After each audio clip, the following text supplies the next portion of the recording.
পাঁচফোড়ন, শুকনো লঙ্কা আর একটা তেজপাতা। এই যে ডুমো ডুমো করে আলু কেটে রেখেছি, আলুগুলো দিয়ে দিচ্ছি খুব সামান্য একটু লবণ, দিয়ে দেবো খুব সামান্য একটু হলুদ।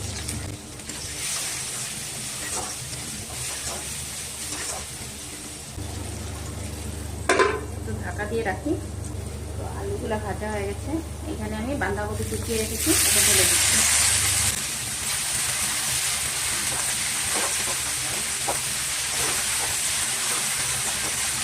ঢাকা দিয়ে রাখি, নরম হবে। তো এখানের মধ্যে আমি দিয়ে দিচ্ছি লবণ, হলুদ আর সামান্য 2-3টা চিনি। এত সাউন্ড করছে না, আমি এগুলো মানে আজকে ভিডিওতে বেশি ধ্যান দিতে পারছি না, পরিমাণ হচ্ছে সামনে, এই জন্য।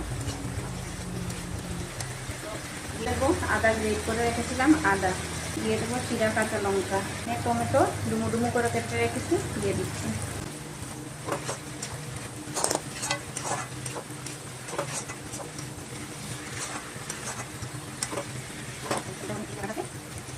এই যে মাছের মাথা,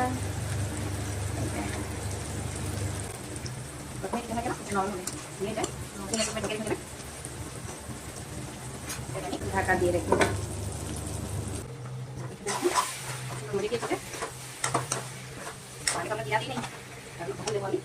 ভাজা করে আমি জিরার গুঁড়া করে রেখেছি। তো আপনারা এরকম দেবেন, কাঁচা জিরা দিলে কি হয়, দিয়ে দিচ্ছি 1/2 চামচ থেকেও কম একটু গরম মশলার গুঁড়া, ব্যাস হয়ে গিয়েছে আমার বাঁধাকপি ঘন্ট।